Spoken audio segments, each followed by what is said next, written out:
ஓம் சாந்தி. எல்லோரும் குஷியாக இருக்கிறீங்களா? 6/4/2025 அவ்யக்த முரளி.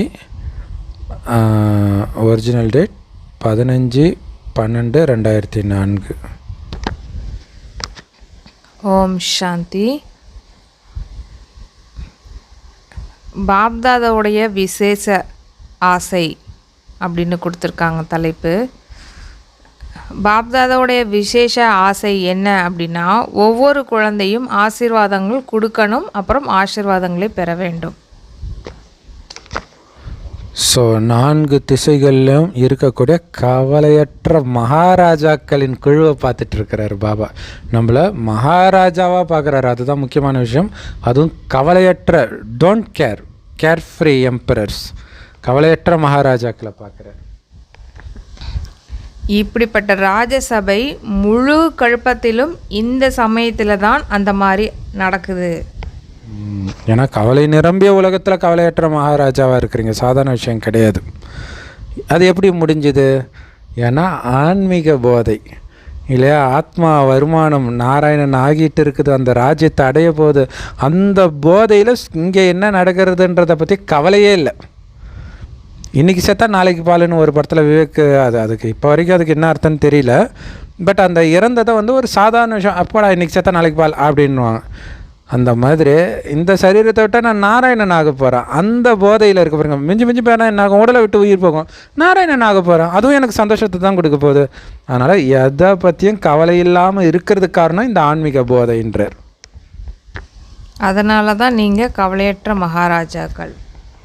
காலையில் ஏந்திரிச்ச உடனே கவலை இல்லாமல் இருக்குங்க. ஆனால் உலகத்தில் எல்லோரும் ஏந்திச்சோடனே ஐயோ கடங்காரம் வந்துடுவான், ஸ்கூல் ஃபீஸு கட்டணும், ஸ்கூலுக்கு போகணும், மேலதிகாரி டார்ச்சர் பண்ணுவார், இவ்வளோ இது சமைக்கணும். ஆனால் நம்ம ஏந்திச்சோடனே அப்படியே லேசாக எல்லாத்தையும் பாபா பார்த்துக்க போகிறார். ஜாலியாக இருக்கிறோம். நடக்கும்போதும் சரி, சுற்றி வரும்போதும் சரி, கர்மம் செய்யும்போதும் சரி, இல்லை தூங்கினாலும் கூட நம்ம கவலை இல்லாமல் தான் தூங்க போகிறோம். அதனால் நமக்கு ஸ்லீப்பிங் டேப்லெட் தேவை கிடையாது. கவலைப்படுறவங்களுக்கு தான் தூக்கம் வராது. நம்ம படுத்தா டக்குன்னு தூங்கிடுவோம். கவலை இல்லாத நிம்மதியான தூக்கம் தூங்குவோம். அந்த மாதிரி அனுபவம் செய்கிறீர்கள் இல்லையா?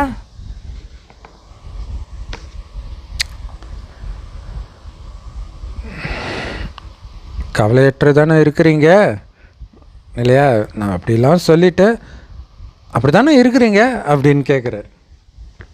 ஆகிட்டீங்களா இல்லை ஆகிட்டு இருக்கீங்களா? ஆகிவிட்டீங்க தானே. நீங்கள் கவலையற்றவர்களும் மகாராஜாக்களும், அதனால் நீங்கள் கவலையற்ற மகாராஜாக்கள். உங்களுடைய கர்மேந்திரங்கள் மீது முழு ஆட்சி செலுத்தக்கூடிய எஜமானர்கள். தனக்குத்தானே எஜமானன். பாபா சொன்னார்ல, தனக்குத்தானே நண்பன் தனக்குத்தானே எதிரி. ஸ்ரீமத் படி ஃபாலோ பண்ணால் தனக்குத்தானே நண்பன் சொல்லுவார் இல்லையா? அதே மாதிரி இங்கே தனக்குத்தானே எஜமானன். தன்னை ஆள்பவன் தான் உலகத்தை ஆள முடியும். அது காலண்டரில் கூட எப்பயோ சின்ன வயசில் படித்தது. தன்னையே கட்டுப்படுத்தாதவனால் உலகத்தை கட்டுப்படுத்த முடியாது, தன்னை கட்டுப்படுத்த தெரிந்தவனால் உலகத்தையும் கட்டுப்படுத்த தெரியும் அப்படின்வாங்க. ஸோ அது பாபாவுடைய ஞானம்னு இப்போ தான் தெரியுது. ஸோ உங்களுடைய கர்மேந்திரியங்களின் மூலம் கர்மேந்திரியங்களின் மீது ஆட்சி செலுத்தக்கூடிய சுயராஜ்ய அதிகாரியாக நீங்கள் இருக்கிறீங்க. அதனால் கவலையற்ற மகாராஜாவாக இருக்கிறீங்க. அந்த மாதிரி அப்படி இருக்கக்கூடிய சபை பிராமணர்களாகிய உங்களுடையது மட்டும்தான். உலகத்தில் எங்கேயாவது கவலையற்ற குழு இருக்குதா? நாம் மட்டும்தான் இருக்கிறோம். ஏதாவது கவலை இருக்குதா? சுமை இறங்கிடுச்சு தானே. கவலை முடிந்தது மற்றும் கவலையற்ற மகாராஜா ஆகி விலை மதிப்பற்ற வாழ்க்கையை அனுபவம் செஞ்சுக்கிட்டு இருக்கீங்க இல்லையா?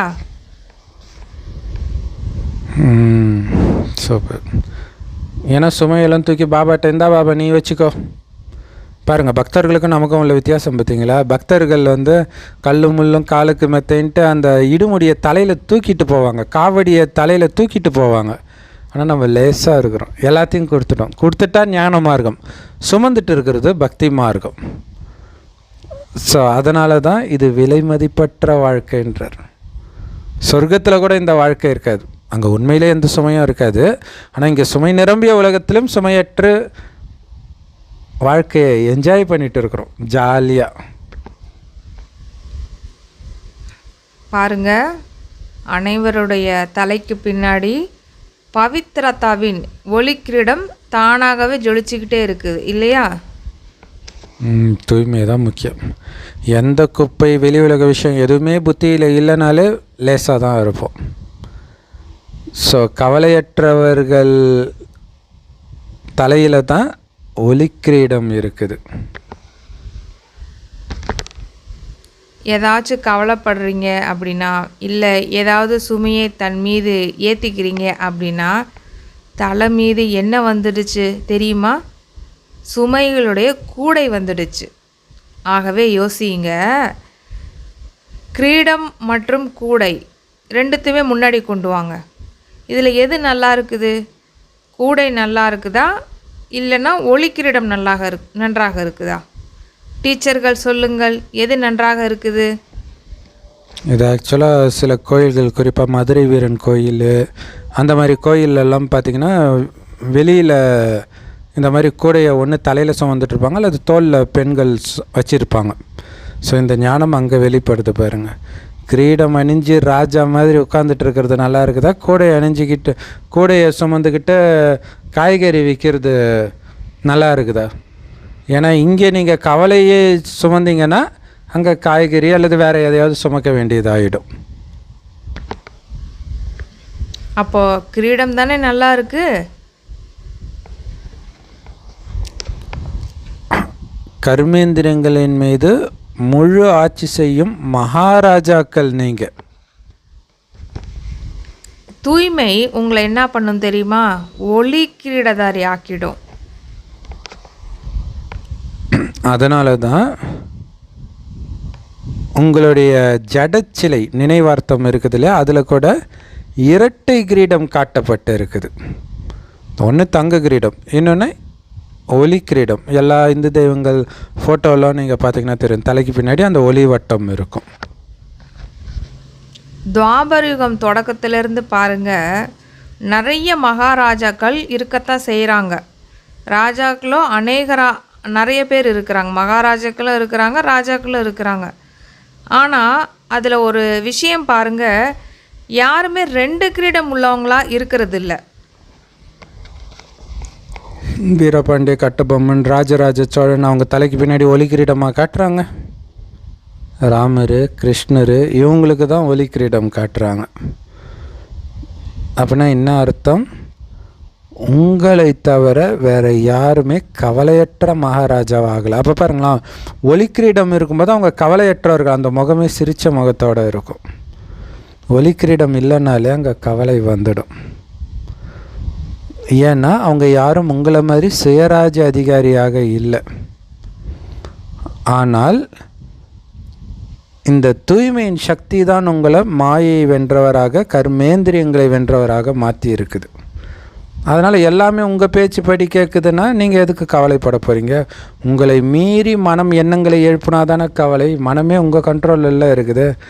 நீங்கள் நினைத்தால் மரண தருவாயிலும் ஆனந்தமான எண்ணங்களை எழுப்ப முடியும். ஏன்னா மனம் புத்தி உங்கள் கண்ட்ரோலில் இருக்குது. அதனால தான் கவலையற்ற மகாராஜாவாக இருக்கிறீங்க. கவலையற்ற மகாராஜாவின் அடையாளம் என்ன தெரியுமா? ஸோ அப்படி மாயையும் வென்றவராக, கர்மேந்திரியங்களையும் வென்றவராக இருக்கிறதுனால தான் சதா வெற்றி நிரம்பியவராக இருக்கிறீங்க. அதனால தான் கவலையற்ற மகாராஜாவாகவும் இருக்கிறீங்க. அதனால் கவலையற்ற மகாராஜாவுடைய அடையாளம் என்ன அப்படின்னா, எப்பவும் திருப்தியாக இருப்பார். நிரந்தரமாக தானும் திருப்தியாக இருப்பார், மற்றவர்களையும் திருப்திப்படுத்துவாங்க. இல்லை இங்கே அப்படி தானே, இங்கே நாம் திருப்தியாக இருப்போம். அதாவது பாபா நீ எது கொடுத்தாலும் எனக்கு ஓகே, சாப்பிட்றதுக்கு எது கொடுத்தாலும் சாப்பிடுவேன், போட்டுக்கிறதுக்கு எந்த ட்ரெஸ் கொடுத்தாலும் போட்டுக்குவேன், எங்கே உட்கார வச்சாலும் உட்காந்துக்குவேன், சிம்மாசனத்தில் உட்கார வச்சாலும் சரி, நடுத்தெருவில் உட்கார வச்சாலும் சரி, நான் திருப்தியாக இருக்கிறேன். அப்படி இருந்தீங்கன்னா அதுக்கு கருவியாக சிலர் இருப்பாங்க இல்லையா, அவர்களே நீங்கள் திருப்தி தான் படுத்துவீங்க, கோபம் வராது. இதுதான் கவலையற்ற மகாராஜாவுடைய அடையாளம். அப்படி திருப்தி இல்லாமல் போகிற அளவுக்கு ஒருபோதும் எந்த ஒரு அப்பிராப்தியும் இருப்பதில்லை தானே?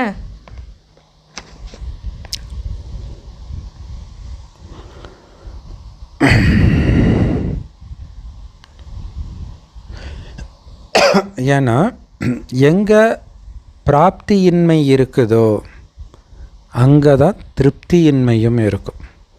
ஏதோ ஒன்று இல்லைனா தான் திருப்தி போயிடும். எல்லாமே இருந்தால் திருப்தி இருக்கும் தானே? அந்த மாதிரி ஆயிட்டீங்களா? சோதிச்சு பாருங்க. சதா சர்வ பிராப்தி சொரூபமாக திருப்தியாக இருக்கீங்களா? பாடலும் இருக்குது தானே, கிடைக்காத பொருள் எதுவும் இல்லை என்று தேவதைகளுக்கு இல்லை பிராமணர்களின் கஜானாவில் அப்படின்னு பாட்டு பாடுறாங்க இல்லையா? ஸோ இதில் ரொம்ப முக்கியமான விஷயம் என்னென்னா, பாபா சொல்லுவார், இருக்கிறதுலே நம்பர் 1 சக்தி திருப்தின்னுவார்.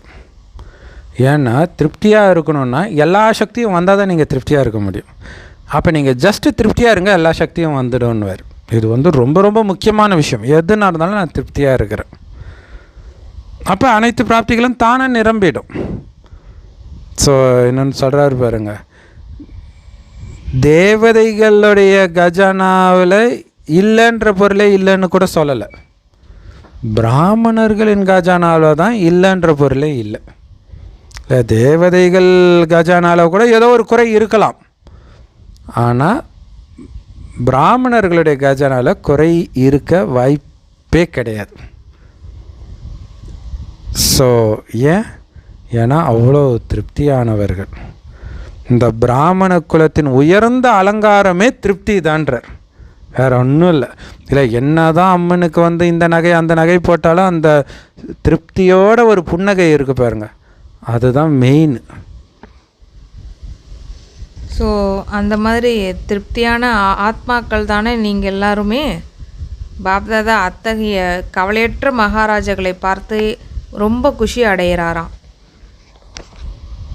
அப்போ பாருங்க, அந்த திருப்திக்கு தான் மிகப்பெரிய மரியாதைன்றார். மதிப்பு, அதிக மதிப்பு, அதிக வேல்யூ எதுக்கு? அந்த திருப்திக்கு தான். ஸோ கவலையற்ற மகாராஜாக்களை பார்த்து, ஆஹா என்னுடைய கவலையற்ற மகாராஜாக்களே, ஆஹா எவ்வளோ அற்புதமானவர்கள் நீங்கள் அப்படின்னு பாபா சொல்கிறார். அந்த மாதிரி கவலையற்று இருப்பவர்கள் கையை தூக்குங்க. கவலையற்று இருக்கிறீர்களா? கவலையெல்லாம் வர்றதில்லையே, இல்லை எப்போதாவது வருதா? எதை பற்றியாவது யாரை பற்றியாவது கவலை வருதா? இல்லை தானே? நல்லது. ஸோ கவலையற்று இருக்கிறதுக்கான வழி ரொம்ப ரொம்ப ஈஸி, கஷ்டமே கிடையாது. ஒரு சொல்லில் அந்த மந்திரம் இருக்குது, கொஞ்சம் வேறுபாடு இருக்குது. அந்த சொல் என்ன தெரியுமா? எனது அப்படிங்கிறத உனது அப்படின்னு மாற்றிடுங்க. சரி, இது ரொம்ப சூப்பரானது. ஏன்னா பாபா சொல்லுவார், உங்கள் மனசு எப்போ பாரமாக இருக்குதோ ஒரே ஒரு இதை மாற்றிடுங்க. என்னது இல்லை பாபா உன்னிது அப்படின்னு உடனே மனசு லேசாகிடும்ன்றார். எந்த பிரச்சனையாக வேணாலும் இருக்கட்டும், இது என்னதே இல்லையே, இது அவரது தான், நான் எதுக்கு கவலை பண்ணணும்னு அவர்கிட்ட கொடுத்துருங்க, லேசாகிடும்னுவார். ஸோ அதே தான் இங்கேயும் சொல்கிறார். ஹிந்தியில் மேரா தேரான்னு வரும் இல்லையா, மேக்கு பதில் தே. மேனா என்னது, அதாவது மேரானா என்னுடையது, தேரானா உன்னுடையது. உன்னுடையதை ஆக்கிடுங்க, ஏன்னா அது என்னது கிடையாது, உன்னுடையது. நான் எதுக்கு உன்னுடையதை பற்றி கவலைப்படணும்? நீ ஜாலியாக இருக்கிற, நான் எதுக்கு கவலைப்படணும்? ஸோ அதான் பாபா சொல்கிற, ஹிந்தியில் மேராவுக்கும் தேராவுக்கும் ஒரு எழுத்து தான் வித்தியாசமே, தே. ஆனால் வித்தியாசம் இருக்குது பாருங்கள், அது உருவாக்கக்கூடிய மனநிலையின் வித்தியாசம், அது மிகப்பெரிய வித்தியாசம்.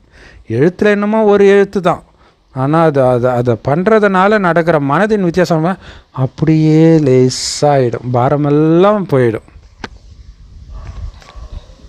அந்த மாதிரி நீங்கள் எல்லாருமே எனது எனது என்பவர்களா?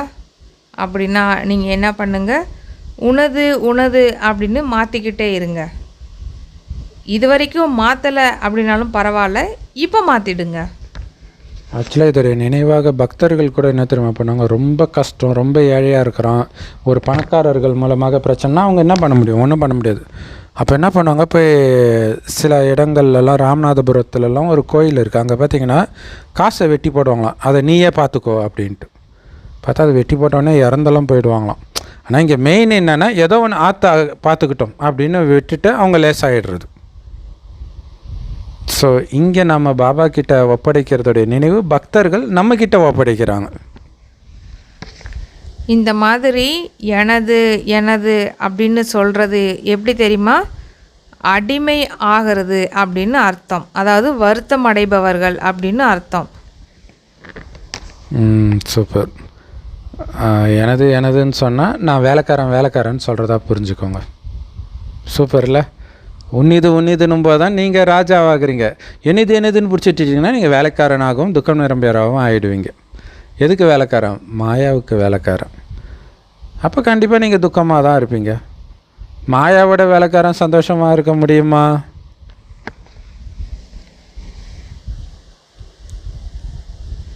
மாயாவின் அடிமை ஆகிறவர்கள் யார்?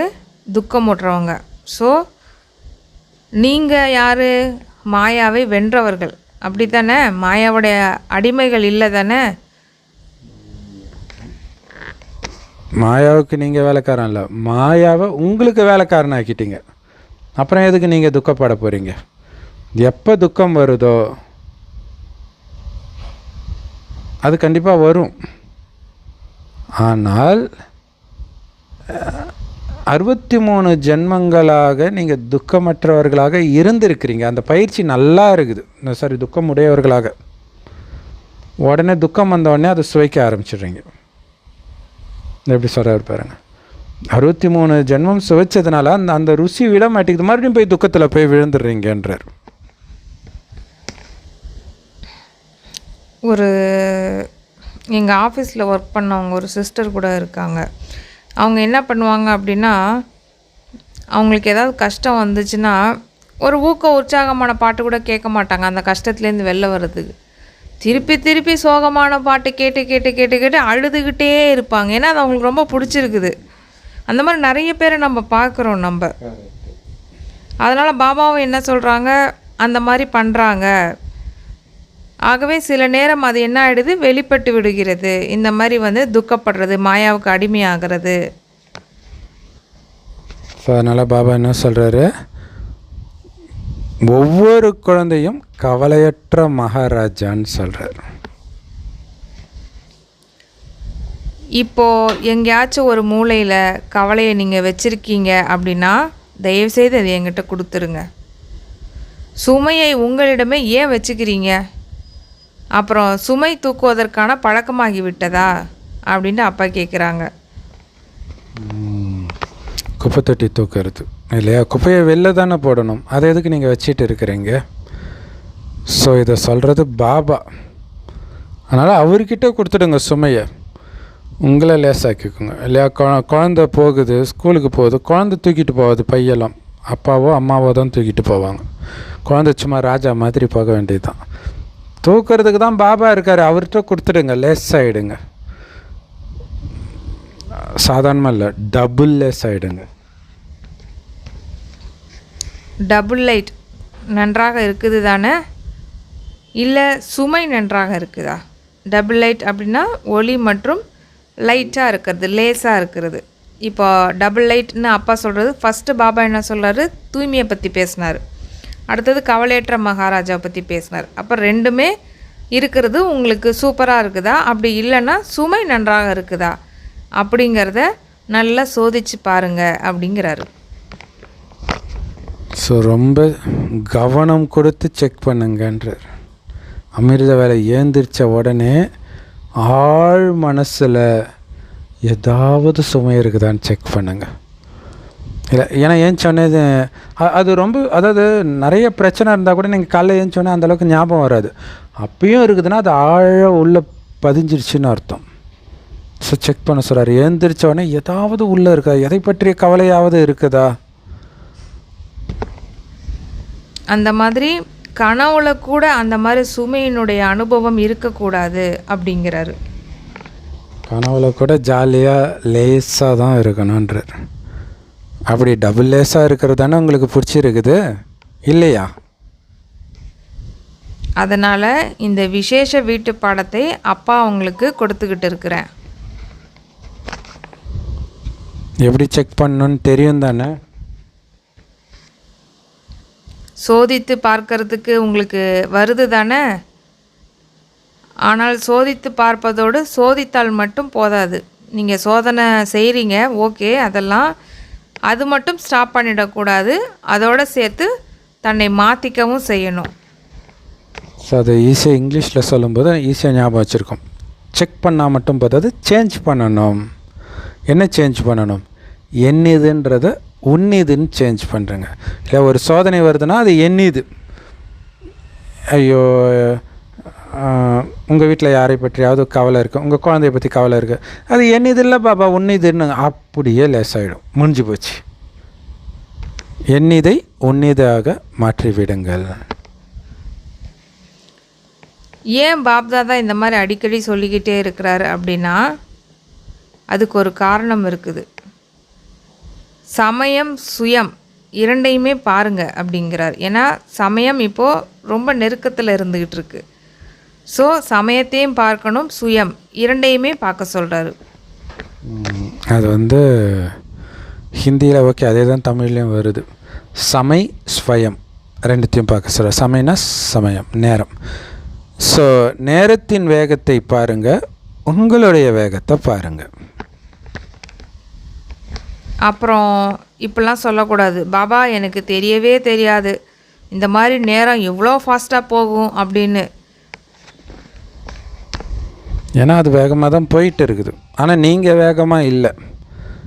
சில குழந்தைங்க நினைக்கிறாங்க இப்போ நம்மளுடைய முயற்சி கொஞ்சம் கம்மியாக இருந்தால் கூட போக போக நம்ம ஸ்பீடாகிக்கலாம் அப்படின்னு சில குழந்தைங்க நினச்சிட்டு இருக்கிறாங்க. ஆனால் பாபா என்ன சொல்கிறாங்க, இதற்கு நீண்ட கால அபியாசம், அதாவது முயற்சி தான் வந்து கடைசியில் மகாராஜா ஆவதற்கான வழி அப்படின்னு சொல்கிறாங்க. இல்லையா? நீண்ட காலமாக என்ன பயிற்சி இருக்கோ அதுதான். ஏன்னா கடைசியில் தான் நாலா பக்கமும் டெஸ்ட் பேப்பர் போட்டு அடிக்கும், எல்லா விகாரமும் சேர்ந்து அட் எ டைமில் தாக்கும். அப்போ எப்படி நீங்கள் இப்போ ஒன்றுமே இல்லாதப்பயே நீங்கள் கவனமே கொடுக்கலன்னும் போது அப்போ எப்படி உங்களால் கவனம் கொடுக்க முடியும்? ஸோ அதனால் நீண்ட கால பயிற்சி இருக்கணும்.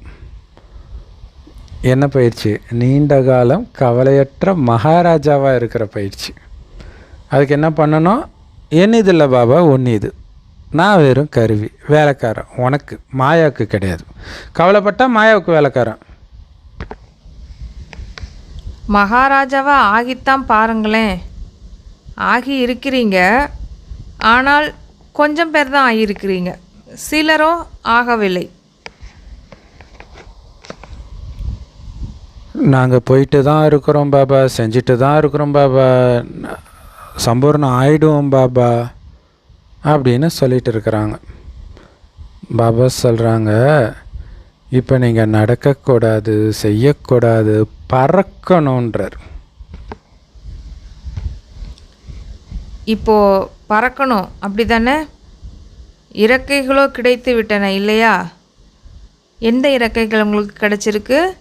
ஊக்கம், உற்சாகம் மற்றும் தைரியத்தின் இறக்கைகள் அனைவருக்கும் கிடைச்சிருக்குது. அப்புறம் என்ன கிடைச்சிருக்குது? பாபாவுடைய வரதானமும் இருக்குது. ஸோ ஆக்சுவலாக வந்து நடக்கக்கூடாது, செய்யக்கூடாது, பறக்கணும், அதிவேகத்தில் பறக்கணும், ஜெட்டு ஸ்பீடில் போகணும் அப்படின்னு சொல்ல. அந்த ஜெட்டு ஸ்பீடில் போகிறதுக்கு தான் சிறகுகள், ஊக்க, உற்சாகம், தைரியம், கூடவே அப்பாவுடைய ஆசீர்வாதம். ஞாபகம் இருக்குதா என்ன அப்பாவுடைய ஆசீர்வாதம்னு? பாபா என்ன சொல்லுவாங்க? தைரியத்தின் ஒரு அடி நீங்கள் வச்சிங்க அப்படின்னா பாபா உங்களுக்கு 1000 மடங்கு உதவி உங்களுக்கு செய்வார் அப்படின்னு சொல்லியிருக்காரு இல்லையா? ஏன் உதவி செய்கிறாரு? ஏன்னா பாபாவுடைய மனசில் குழந்தைங்க மேலே அன்பு இருக்குது. ஆனால் அந்த அன்பை ஆக்டிவேட் பண்ணணுன்னா என்ன பண்ணோம்? முதல்ல தைரியத்தை நீங்கள் வைக்கணும். எங்கள் அப்பா என்னை பிடிச்சிக்குவார், இல்லை அந்த குழந்த ஏதோ ஃபேஸ்புக்கில் ஒரு ஃபோட்டோ கூட பார்த்தேன். ஒரு குழந்தைய அப்படி தூக்கி போட்டு பிடிக்கிறாங்க. அதாவது மேலேருந்து குழந்தை குதிக்குது. அப்பா கையை பிடிச்சிட்டு அப்பா விட்டுற மாட்டார்னு அந்த நம்பிக்கை. அந்த ஸ்தூல தந்தை மேலேயே அவ்வளோ நம்பிக்கைன்னா பாபா விட்டுருவார, தைரியம் வைங்க. அப்படி தைரியம் வைக்கிற குழந்தைக்கு தான் பாபாவுக்கு வந்து அவ்வளோ அன்பு இருக்கும். அந்த குழந்தை நான் சொன்னேன்ட்டு பண்ணுது பாரான் அப்படின்ட்டு உதவியை கொடுப்பார். ஏன் அப்படின்னா அன்புள்ள குழந்தைகள் கஷ்டப்பட்டு உழைக்கிறத பாபா பார்க்க விரும்புகிறதே இல்லை. Super super. அதனால் அன்பில் மூழ்கிடுங்க, அன்பில் உங்களை மறந்துடுங்க. அப்போ தானாகவே கடின உழைப்பெல்லாம் முடிவுக்கு வந்துடும். அதுக்கப்புறம் கடின உழைப்புனா என்னன்னே தெரியாது உங்களுக்கு. இல்லை கடினமாக உழைக்கிறது உங்களுக்கு சூப்பராக இருக்குதா? ஏற்கனவே கடினமாக உழைச்சி சோர்ந்து போயிட்டீங்க. 63 ஜென்மம் சுற்றி அலைஞ்சி கடின உழைப்பு பண்ணி சோர்ந்து போயிட்டீங்க. பாபா இப்போ என்ன பண்ணுறாங்க, தன்னுடைய அன்புனால் அலைவதற்கு பதிலாக 3 சிம்மாசனங்களுடைய எஜமானராக ஆக்கிட்டார் நம்மளை. அந்த 3 சிம்மாசனம் என்னென்னு தெரியும் தானே? ஃபஸ்ட்டு சிம்மாசனம் என்னது? அழியாத ஆசன நிவாசி. அதாவது நான் ஆத்மா இந்த புருவ மத்தியில் அழிவற்றவனாக இருக்கிறேன் இல்லையா, அது ஃபஸ்ட்டு. 2வது பாப்தாதாவுடைய மனசில் இருக்கிறேன். 3வது வருங்காலத்தில் நான் ராஜ சிம்மாசனத்தில் அமர்பவனாக இருக்கிறேன். ஸோ இதிலேருந்து என்ன தெரியுது? 3 சிம்மாசனத்தை தெரிஞ்சு மட்டும் வச்சு இல்லை, அந்த சிம்மாசனத்திலே உட்கார்ந்தும் இருக்கிறீங்க. பூர்வமத்தின்ற சிம்மாசனம், பாபாவுடைய இதய சிம்மாசனம், எதிர்கால ராஜ சிம்மாசனம். ஸோ பாபா எல்லா குழந்தைங்களும் அந்த சிம்மாசனத்தில் உட்காந்துட்டு இருக்கிறத பார்க்குறார்.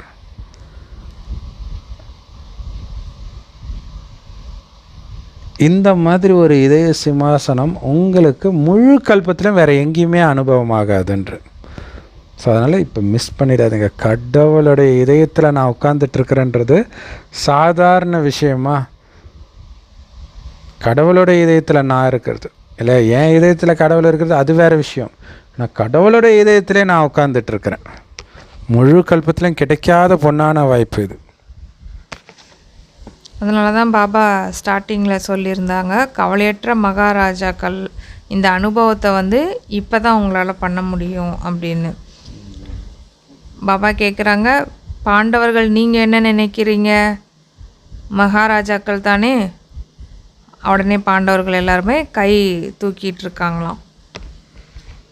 ஒருபொழுதும் சிம்மாசனத்தை நீங்கள் விடக்கூடாது. தேக உணர்வில் நீங்கள் வர்றீங்க அப்படின்னா மண்ணுக்குள் வந்து விட்டீங்க அப்படின்னு அர்த்தம். என்ன அர்த்தம்? சிம்மாசனத்துலேருந்து இறங்கி மண்ணுக்கு வந்துட்டீங்க. பாபா இதே சிம்மாசனத்தில் உட்காந்துக்கிட்டே எல்லா காரியத்தையும் பண்ண சொன்னால் ஏன் மண்ணுக்கு வரீங்க? அதனால் சிம்மாசனத்தில் அமர தகுதி உள்ளவராக ஆகிவிட்டால் மகாராஜா ஆகிடுவீங்க. ஸோ மண்ணுன்னு பாபா எதை சொல்கிறாரு? இந்த உடம்பை தான் சொல்கிறார், தேக உணர்வை சொல்கிறார். ஸோ அப்போ அடிமையாகிட்டோன்னு அர்த்தம் மாயாவுக்கு. ஆனால் நீங்கள் சிம்மாசனத்தில் உட்காந்துட்டு இருக்கணும். அப்போ தான் நீங்கள் ராஜா, கவலையற்ற மகாராஜா. பாப்தாதா எல்லா குழந்தைங்களுடைய முயற்சியின் சார்ட்டை செக் பண்ணுறார். இந்த 4 பாடங்கள் ஞானம், யோகா, சேவை, தாரணை, இதில் ஒவ்வொரு குழந்தையும் எந்த அளவு மார்க் எடுத்துருக்குது அப்படின்னு சார்ட்டை செக் பண்ணுறார். அந்த மாதிரி பாபா சார்ட்டை செக் பண்ணிவிட்டு சோதித்து பார்க்குறாராம். அப்போ பாபா கேட்குறாரு, என்னவெல்லாம் கஜானாக்கள் கொடுத்தாரோ அனைத்து கஜானாக்களையும் எதுவரை சேமித்திருக்காங்க அப்படின்னு பார்க்குறாராம். ஸோ பாப்தாதா உங்களுடைய சேமிப்பு கணக்கை செக் பண்ணுறார். ஏன் அதை செக் பண்ணுறார் அப்படின்னா எல்லாருக்கும் ஒரே மாதிரியான கஜானாவை தான் அப்பா கொடுத்துருக்காரு. சிலருக்கு கம்மியாகவும் சிலருக்கு அதிகமாகவும் கொடுக்கல. சமஸ்பரில் அந்த பைபிள் கதை தான். 3 பேருக்கு ராத்தல் கொடுக்குறாரு. அது மேபி 1,00,000 ரூபான்னு வச்சுக்கோங்க. 3 வேலைக்காரனுக்கு எஜமானர் கொடுக்குறாரு. 6 மாதம் கழித்து வரும்போது 1,00,000 ஒருத்தன் 8 லட்சம் ஆக்கிட்டான், இன்னொருத்தன் 1 2 ஆக்கியிருக்கிறான், இன்னொருத்தன் 1,00,000 அப்படியே வச்சு கொடுக்குறான். அதே மாதிரி தான் பாபா எல்லாருக்கும் சமமாக கொடுக்குறாரு. ஆனால் எவ்வளோ சேமிப்பு ஆகியிருக்கு. ஏன்னா நான் சமமாக தான் கொடுத்தேன். ஆனால் நீங்கள் எவ்வளோ சேமிச்சிருக்கிறீங்க? சேமிப்பு ஆகுதுன்றதுடைய அடையாளம் என்ன? இந்த கஜானாக்கள் பொக்கிஷங்கள்லாம் உண்மையிலே சேமிப்பு ஆகிட்டு இருக்குதுன்றதுடைய அடையாளம் என்ன? தெரியும் தானே என்னென்ன பொக்கிஷங்கள்னு? அனைத்திலும் பெரிய கஜானா அப்படின்னா எதை தெரியுமா சொல்லலாம்? ஃபஸ்ட்டு சிரேஷ்ட சங்கல்பத்தினுடைய கஜானா, அதாவது உயர்ந்த எண்ணங்களுடைய கஜானா எவ்வளவு சேமிப்பாயிருக்குது அப்படிங்கிறத பார்க்குறாராம். ஏன்னா சங்கல்பம் கூட கஜானா தான் அப்படின்னு அப்பா சொல்கிறாங்க.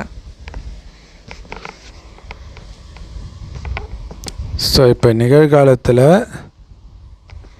சங்கல்பந்தான் மிகப்பெரிய கஜானா, நம்மளுடைய மிகப்பெரிய பொக்கிஷம், செல்வம். எது சொன்னாலும் எண்ணங்கள் தான் இல்லையா? மனசு யாருமே நிம்மதியாக இல்லை. காரணம் எண்ணங்கள் அவங்க கண்ட்ரோலில் இல்லை. அதனால் எண்ணங்கள் உங்கள் கண்ட்ரோலில் இருக்கிறது, அதுவும் பாசிட்டிவான எண்ணங்கள், அதுதான் மிகப்பெரிய பொக்கிஷம். இதன் மூலமாக நீங்கள் எதை அடையணும்னு நினச்சாலும், எந்த ஆசீர்வாதத்தை பெறணும்னு விரும்பினாலும், எந்த அளவிற்கு உங்களை நீங்கள் உயர்ந்தவர்களாக ஆக்கிக்கணும்னு நினைத்தாலும் இப்போ உங்களால் பண்ண முடியும். எண்ணங்களின் மூலமாகவே இல்லையா? ஸோ ஏன்னா இப்போ நீங்கள் எண்ணத்தை எந்த அளவுக்கு உருவாக்குறீங்களோ அதை வச்சு தான் சொர்க்கத்தில் எல்லாமே உங்களுக்கு உருவாகுது.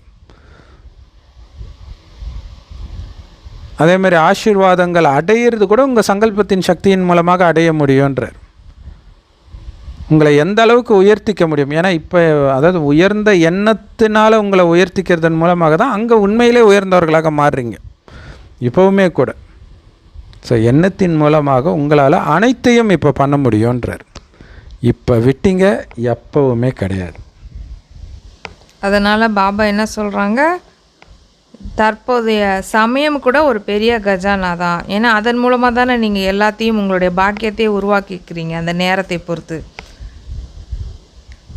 அது அப்புறம் எப்படி சங்கல்பங்களினோட கஜானாவை வீணாக்குவது அப்படிங்கிறது அப்படின்னா என்னன்னா, தன்னுடைய பிராப்திகளை வீணாக்குவது மாதிரி அப்படின்னு அப்பா சொல்கிறாங்க.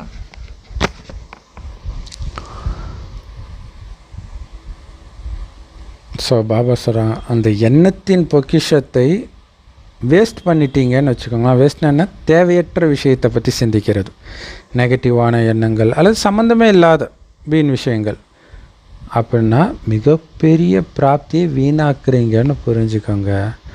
ஏன்னா சங்கமயுகத்துடைய மிகப்பெரிய விஷயமே தேவையில்லாத முற்றுப்புள்ளி வச்சுட்டு சொர்க்கத்துக்கு போகிறத பற்றியே தான் உங்களுடைய சிந்தனை இருக்கணும். அதேமாரி ஒரு வினாடி இந்த சங்கமயுகத்தின் நேரத்தை நீங்கள் வீணாக்குறீங்க, அதாவது பயனுள்ள வகையில் நீங்கள் பயன்படுத்தலை அப்படின்னா புரிஞ்சுக்கோங்க, இழந்தது ஒரு வினாடியில் அளவற்ற பொக்கிஷத்தை இழந்துட்டீங்கன்னு புரிஞ்சுக்கோங்க. ஏன்னா இங்கே ஒரு வினாடி அங்கே பல வருடத்திற்கு சமம். ஸோ சங்கல்பம் நேரம், அதே மாதிரி இந்த ஞானத்தின் பொக்கிஷமும் இருக்குது, சக்திகளின் பொக்கிஷம் இருக்குது, தெய்வீக குணங்களின் பொக்கிஷம் இருக்குது. கூடவே ஒவ்வொரு ஆத்மா கிட்ட இருந்தும், ஏன் பகவான் கிட்ட இருந்தே கூட ஆசீர்வாதங்களின் பொக்கிஷமும் இருக்குது. இதில் எல்லாத்தையும் விட சுலபமானது எது தெரியுமா? புருஷார்த்தத்தில் ஆசீர்வாதங்களை கொடுங்கள் மற்றும் ஆசீர்வாதங்களை பெறுங்கள். அதாவது சுகம் கொடுங்கள் மற்றும் சுகம் பெறுங்கள். யாருக்கும் துக்கம் கொடுக்காதீங்க. அது மாதிரி யாராவது துக்கம் கொடுத்தாலும் நீங்கள் வாங்காதீங்க. துக்கம் கொடுக்கல, ஆனால் துக்கம் நீங்கள் வாங்குறீங்க அப்படின்னாலும் நீங்கள் துக்கம் அடைவீங்க தானே.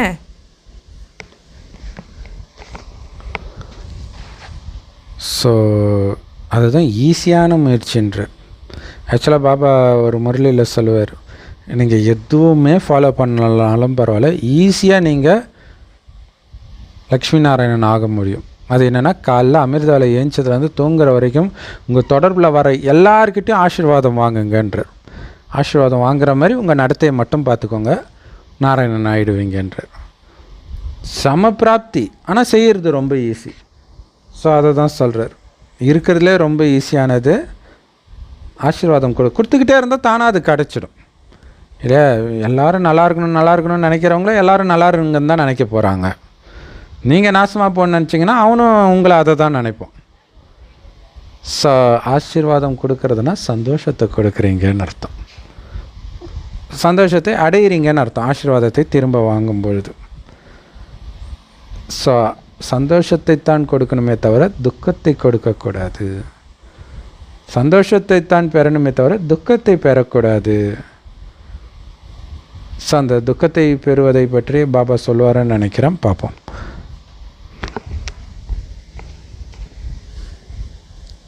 அந்த மாதிரி உங்களுக்கு ஆசீர்வாதம் கொடுக்க வருதா அப்படின்ட்டு கேட்குறாரு. பெறுவதற்கும் வருதா அப்படின்ட்டு கேட்குறாரு. யார் ஆசீர்வாதங்களை பெறுவதற்கும் கொடுப்பதற்கும் வருதோ அவங்க எல்லாருமே கை தூக்குங்க அப்படிங்கிறாரு. ஏன்னா இங்கே ஆசீர்வாதத்தை வாங்கிறது அப்படின்னாலே பாபா அடிக்கடி சொல்லுவார், நீங்கள் கொடுக்கறது அப்படின்னாரு. நீங்கள் கொடுத்தீங்கனாலே அடுத்த ஆட்டோமேட்டிக்காக ரிட்டர்ன் நம்மளுக்கு கிடைக்க ஆரம்பிச்சிடும். ஸோ இங்கே பார்த்தீங்கன்னா, பாபா குழந்தை ஆன பிறகு, பாபா குழந்தை ஆகிறதுக்கு முன்னாடி மற்றவர்கள் துக்கம் கொடுத்தா தான் உங்களுக்கு துக்கம். ஆனால் பாபா குழந்தை ஆன பிறகு நீங்கள் மற்றவர்களுக்கு துக்கம் கொடுத்தாலே உங்களுக்கு துக்கமாக தான் இருக்கும். சரி, நான் துக்கம் கொடுக்கலையே அப்படின்னா, துக்கத்தை எடுத்தாலும் உங்களுக்கு துக்கம்தான் வருன்றார். அது என்ன துக்கத்தை எடுக்கிறது அப்படின்னா, அவங்களுடைய நடிப்பை அவங்க நடிக்கிறாங்க. அங்கே ஞானத்தை அப்ளை பண்ணி அங்கே முற்றுப்புள்ளி வச்சிடணும். முற்றுப்புள்ளி வைக்காமல் அந்த எண்ணத்தை உங்கள் மனத்தில் ஓட்டிட்டிங்கன்னா துக்கமாகிடுவீங்க. அதுதான் துக்கத்தை எடுக்கிறதுன்றது. டக்குனு முற்றுப்புள்ளி, அவங்க நடிப்பு அப்படி பாவம், அந்த ஆத்மா ஏதோ துக்கமாக இருக்குது போல இருக்குது, அந்த ஆத்மாவுக்கு சக்தியை கொடுக்கணும், அமைதியை கொடுக்கணும், இதை பற்றி நினைக்கணுமே தவிர அவங்க சொன்னது ஐயோ நம்மளை இப்படி சொல்லிட்டாங்களே அப்படின்ற ஒரு எண்ணம் வந்துச்சுனாலே நீங்கள் அதை எடுத்துட்டீங்கன்னு அர்த்தம். ஸோ அதனால் நீங்கள் அதுக்கு தான் பாபா சொல்கிறாரு, சுபபாவனை வச்சுக்கிட்டே இருங்க கண்டினியூஸாக. அப்போ ஒருத்தவங்க துக்கம் கொடுக்கும்போது உங்களுக்கு டக்குன்னு தெரியும், இந்த ஆத்மாவுக்கு ரொம்ப சுபபாவனை தேவைப்படுது இப்போ. அதனால தான் பாபா சொல்கிறார், துக்கம் கொடுக்குறவங்களுக்கு அதிகப்படியாக சுகத்தை கொடுங்க. ஏன்னா இப்போ அவங்களுக்கு தேவை அது. ஆனால் ஜென்ரலாக இதை யோசிக்க மாட்டோம் இல்லையா, அதான் ரொம்ப முக்கியமான விஷயம். அப்போ நீங்கள் அதிகப்படியாக அவங்களுக்கு சந்தோஷத்தை கொடுத்தீங்கன்னா அவங்க துக்கம் முடிஞ்சு சந்தோஷம் நிரம்பும்போது உங்களுக்கு சந்தோஷத்தை கொடுப்பாங்க. தெரியும் தானே சுபபாவனை வைக்கிறதுனா என்ன அப்படின்ட்டு. ஸோ எல்லோரும் கை தூக்குறாங்க, அப்போ உங்கள் எல்லாருக்கும் தெரியுது இல்லையா, நல்லது. இரட்டை வெளிநாட்டினருக்கு தெரியுமா, வாழ்த்துக்கள். எப்படி சுபபாவனை வைத்து சுபபாவனை பெறுவதுன்னு தெரிஞ்சு, அதான் நீங்கள் கொடுக்கறது தான் அடைவது. நீங்கள் கொடுத்தீங்கனாலே அவங்களும் நீங்கள் நல்லா இருக்கணும்னு தான் நினைப்பாங்க. ஸோ எல்லோருக்கும் வாழ்த்துக்கள். அந்த மாதிரி உங்களுக்கு கொடுக்க வருது அப்படின்னா பிறகு என்ன வேணும்? ஏன்னா உங்களுக்கு கொடுக்கறதுக்கு உங்களுக்கு ப்ராக்டிஸ் வந்துருச்சு அப்படின்னா எல்லா ப்ராப்தியும் வந்த மாதிரி தான். அப்படிங்கிறப்போ வேறு என்ன வேணும் அப்படின்ட்டு அப்பா கேட்குறாங்க. அப்போ என்ன பண்ணணும்? ஆசீர்வாதங்களை பெற்றுக்கொண்டே செல்லுங்கள், அப்புறம் ஆசீர்வாதங்களை கொடுத்து கொண்டே செல்லுங்கள் அப்படின்னு சொல்கிறார். அப்படி பண்ணிக்கிட்டே இருந்தோம் அப்படின்னாலே சம்பன்னமாகி விடுவோம்.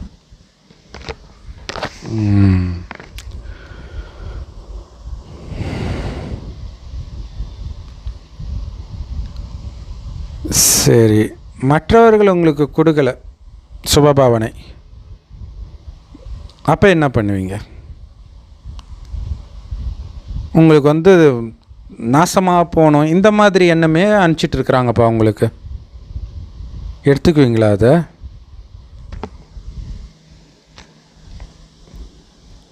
அந்த மாதிரி யாராவது உங்களுக்கு சாபம் கொடுக்குறாங்க அப்படின்னா, நீங்கள் அதை வாங்கிக்கிட்டீங்க அப்படின்னா, அப்போனா என்ன அர்த்தம்? உங்களுக்குள்ள தூய்மை இல்லை அப்படின்னு அர்த்தம். சாபம் அப்படின்னாலே அது கெட்ட பொருள் தானே. அப்போ கெட்ட பொருளை யாராவது நம்ம கையில் வச்சுப்போமா? இல்லை தானே. அப்போ ஏன் அதை நீங்கள் வச்சுக்கிறீங்க? அப்போ என்ன அர்த்தம்? உங்கள்கிட்ட தூய்மை இல்லைன்னு அர்த்தம். அதாவது இங்கே தூய்மை அப்படின்னு சொல்கிறது எல்லா விஷயங்கள்லையுமே வரும், காமம் மட்டும் கிடையாது. இங்கே எண்ணத்தினால கூட அந்த பாபா அதனால தான் சொல்கிறார், சங்கல்பங்களுடைய கஜானா நிரம்பி இருக்குதா அப்படின்னு சொல்லிட்டு இவ்வளோ விஷயங்களுமே பாபா சொல்கிறாங்க பாருங்கள். அப்போ உள்ளுக்குள்ளே தூய்மை இல்லை அப்படின்னு அர்த்தம். ஒருத்தவங்க திட்டுறாங்க, சாபம் விடுறாங்க அப்படின்னா அவங்கள பற்றியே நம்ம நினச்சிக்கிட்டே இருக்கிறோம் அப்படின்னா என்ன அர்த்தம்? அவங்களோட குறை உங்கள் கண்ணுக்கு தெரியுது அப்படின்னு அர்த்தம். ஏன்னா நீங்கள் அதை திருப்பி சிந்தனை பண்ணிக்கிட்டே இருக்கிறீங்க இல்லையா? அப்போ என்ன அர்த்தம்? தூய்மை இல்லைன்னு அர்த்தம். தூய்மையாக இருக்குதுன்னா என்ன அர்த்தம்? எந்த சிந்தனையுமே இருக்காது, ஒன்லி சுபபாவனை மட்டும்தான் இருக்கும், எப்படிப்பட்ட ஆத்மாவாக இருந்தாலும். அதுதான் தூய்மையினுடைய அடையாளம். அப்போ உங்களுக்கு அவங்கள பற்றின எண்ணங்கள் இந்த மாதிரியான சாபத்தை நீங்கள் வச்சுக்கிறீங்க அப்படின்னா நீங்கள் தூய்மையாக இல்லை அப்படின்னு அர்த்தம். கொஞ்சம் குறை இருந்துச்சு அப்படின்னாலும் முழுமையடைய முடியாது அப்படின்னு அப்பா சொல்கிறாங்க. கரெக்டு. ஸோ ஒரு தவறான பாவனை, உங்களை பற்றி தவறான ஒரு விஷயத்த ஒருத்தவங்க சொல்கிறாங்க அப்படின்றது உங்கள் மைண்டில் போயிடுச்சினாலே அவன் என்ன அப்படி சொல்லிட்டான்னு நீங்கள் நினைக்கிறீங்க. அப்போ என்ன அர்த்தம்? அவனை பற்றி அசுத்தமான எண்ணம் உங்களுக்குள்ளே வந்துடுச்சு. அப்போ எப்படி நீங்கள் சம்பூர்ண தூய்மை ஆக முடியும்? அதான் அந்த சின்ன குறை. அப்போ பாங்களேன், திட்டினது அவன் தான், ஆனால் உங்களுக்குள்ளே குறை வந்துச்சு. அதை தான் அப்படி டக்குன்னு முற்றுப்புள்ளி வச்சு போட அவன் தெரியாமல் ஏதோ ஒரு கோபத்தில் சொல்லிட்டான், முடிஞ்சு போச்சு. இல்லை கோபமே இப்போ டைவர்ஸுக்கெல்லாம் நிறைய முக்கியமான காரணமாக சொல்கிறது கோபத்தில் எடுக்கிற முடிவுன்னுவாங்க. கோபத்தில் பேசுகிறத சீரியஸாக எடுத்தாலே வாழ்க்கை போயிடும் அஞ்ஞானத்திலேயே. அப்போ ஆன்மீக வாழ்க்கையில் அந்த மாதிரி ஒரு கோபத்தில் தான் அவங்க திட்ட போகிறாங்க இல்லையா? கோபமாக இருக்கும்போது அவங்க அமைதி இல்லைன்னு அர்த்தம். அமைதி இல்லைன்னா புத்தி தெளிவாக இல்லை.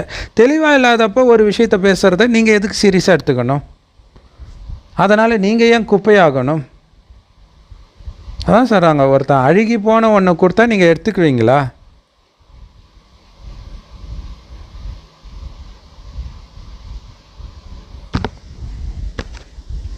அப்படி அந்த மாதிரி ஏதாவது கொடுக்குறாங்கன்னா பரவாயில்லப்பா கொடுங்கப்பா நானே வச்சுக்கிறேன் அப்படின்ட்டு வச்சுப்பீங்களா?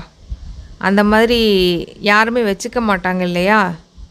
ஸோ அதனால் பாபா என்ன சொல்கிறாங்க, எப்போதுமே யாராவது இந்த மாதிரி சாபம் கொடுக்குறாங்க அப்படின்னா நீங்கள் உங்களோட மனசில் அதை தாரணை பண்ணக்கூடாது. இது சாபம் என்று புரிய வருகிறது, அதனால் அதை பற்றி நீங்கள் தாரணை செய்யாதீங்க அப்படிங்கிறாரு. இல்லைன்னா என்ன ஆகிடும்? குறை ஆகிடும், அதாவது நீங்கள் தூய்மை இல்லாமல் ஆயிடுவீங்க அப்படிங்கிறாரு. ஸோ அதனால் அழுகி போன பொருளை கொடுக்கும்போது இல்லை அது நல்லா இருக்குது, நீங்கள் கொடுத்துருக்குறீங்க அப்படின்னு நீங்கள் வச்சுக்குவீங்களா? அதனால் பாபா சொல்கிறாரு, தவறான ஒரு பாவனையினால் ஒரு வார்த்தை உங்ககிட்ட வந்துச்சுன்னா உங்கள் மனம் அதை தாரணை பண்ணக்கூடாது இல்லையா? அவன் இப்படி பேசுகிறவன்ற ஒரு எண்ணம் வந்துடுது இல்லை? அதுதான், வேறு ஒன்றும் கிடையாது. அதை பற்றி இமேஜ் க்ரியேட் பண்ணாதீங்க. ஒருத்தர் நல்லா பேசும்பொழுது அந்த குணத்தை எடுத்துக்க சொல்கிறார், அதுக்குமே மயங்காதீங்கன்னு தான் சொல்கிறாரு.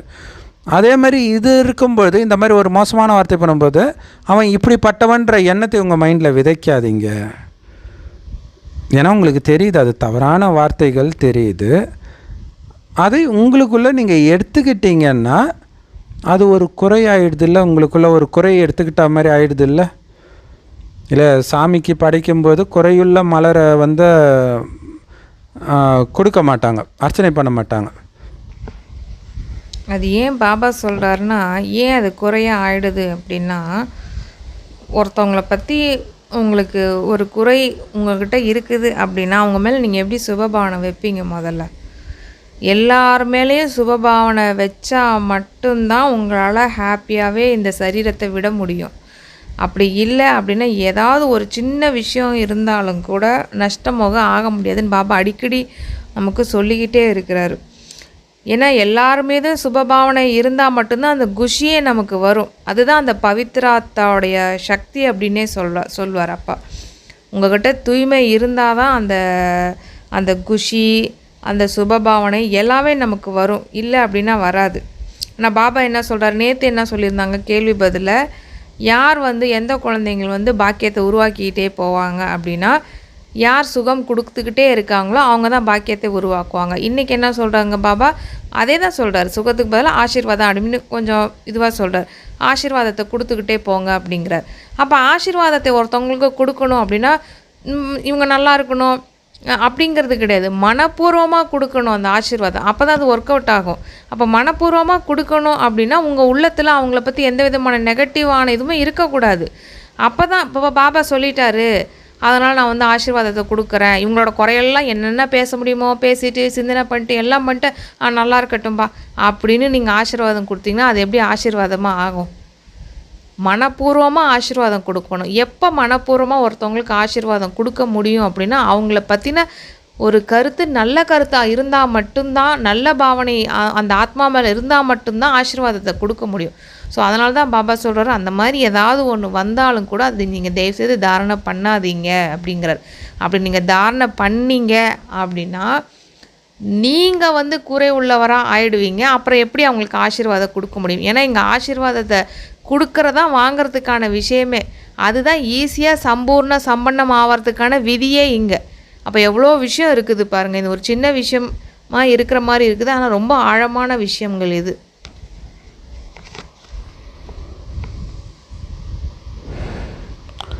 ஸோ இந்த வருஷம் முடிகிறதுக்கு கொஞ்ச நாள் தான், ஆக்சுவலாக 15 நாள் தான் இருக்குது. அந்த வருஷத்தில் 2004 டிசம்பர் 15 முரளி இது. ஸோ இன்னும் 15 நாள் தான் இருக்குது இந்த பழைய வருடம் முடிகிறதுக்கு. ஸோ அதனால் உறுதியான எண்ணம் வைங்க. நான் சுபபாவனையை மட்டுமே கொடுப்பேன், தவறான பாவனையை உள்ளே வாங்க மாட்டேன், மற்றவர்களுக்கு நான் கொடுக்கவும் மாட்டேன். இப்போ கூட யார் மேலேயாவது தவறான விருப்பம், தவறான பாவனை இருக்குது உங்கள் மனசில் அப்படின்னா உடனே நீக்கிடுங்க. இந்த வருஷத்தோடு அது முடிஞ்சிட்டோம் அப்படின்றார்.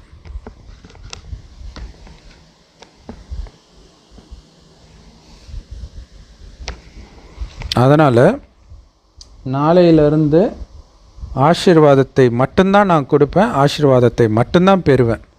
அப்படி இருங்க. இதுக்கு உங்களுக்கு சம்மதம் தானே? பிடிச்சிருக்கு தானே? இது சும்மா பிடிச்சி தான் இருக்குதா அல்லது இதை நீங்கள் பண்ணவும் போகிறீங்களா? உங்களுக்கு பிடிச்சி இருக்குது, ஆனால் யாரெல்லாம் இதை நான் பண்ணவும் போகிறேன், எது நடந்தாலும்